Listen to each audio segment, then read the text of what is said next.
The noes are 26. The motion is agreed to. Fire Security Law Reform Bill, third reading. Call on Government Order of the Day number 3. Sentencing Aggravating Factors Amendment Bill, third reading. The Honourable Judith Collins. Speaker, I move that the Sentencing Aggravating Factors Amendment Bill be now read a third time.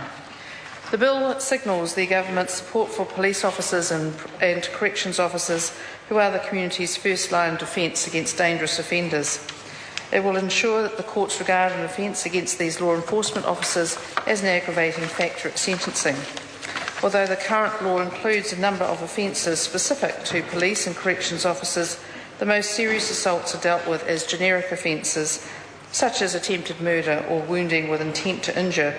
There is no requirement on the court to take special notice of the fact that the victim was a law enforcement officer. This bill will mean that every judge must consider the fact that an offence has been committed against a police or corrections officer as an aggravating factor when sentencing the offender. As I confirmed at the Committee of the Whole House stage, the Government is supporting Charles Chauvel's supplementary order paper, providing an additional aggravating factor for emergency services providers. This will include doctors, nurses, paramedics, ambulance officers and firefighters attending emergencies.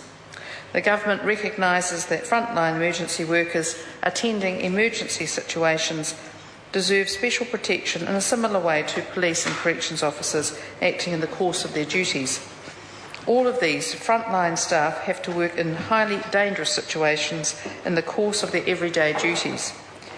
Police officers and corrections officers are exposed to danger because they deal with the most dangerous people in our society. When we, as ordinary people, encounter dangerous situations, we call the police to deal with them. When offenders are removed from our community to prison, corrections officers have the responsibility for the safe custody of these individuals.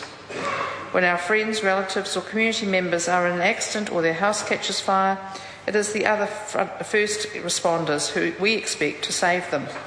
These frontline officers and emergency workers cannot leave when a situation gets too dangerous or risky because their jobs require them to protect and to save the lives of others.